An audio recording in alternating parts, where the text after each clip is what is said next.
Here is basics of kinematics 1D, 2D, 3D part 1. First point, position vector, R vector. 1D not required, 2D, 3D it's required. For 2D formula will be R vector is equal to xi cap plus yj cap. We will take two x's. For 3D formula will be xi cap plus yj cap plus zk cap. We will take three x's. But for 1D, what will happen for 1D, sir? For 1D, you decide one axis, single axis, take one origin and show position. If you want to show direction with positive sign and negative sign. Here is the presentation. Okay, let's go for second point. What is the second point? See, if body will be in motion, then R will change, position will change. Position will change means X will change, Y will change, Z will also change, and I can say that position vector will be the function of time. Whenever R will change means it will change from R1 to R2, and whenever changing from R1 to R2 you will get delta R. Delta R is what, displacement.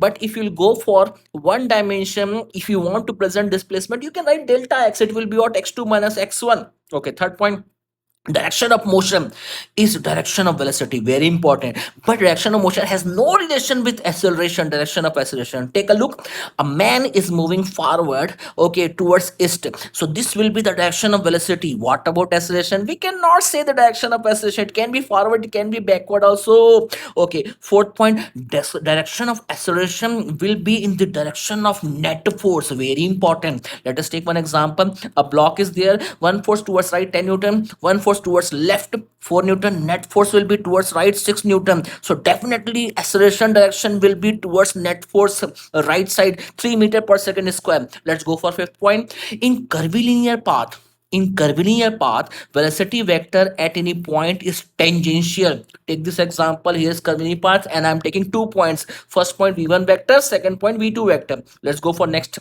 example, projectile motion.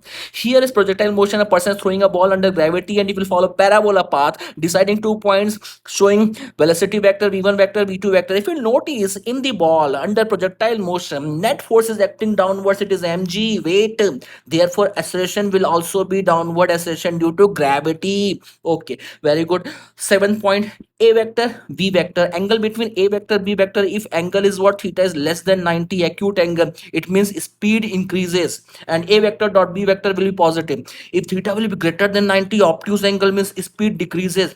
A vector dot v vector will be negative. Take a look, projectile motion, we are throwing the body, deciding 2 points. First point, if you'll notice now, angle between v and a is what, more than 90, that's the reason speed is decreasing. Here second point, it is less than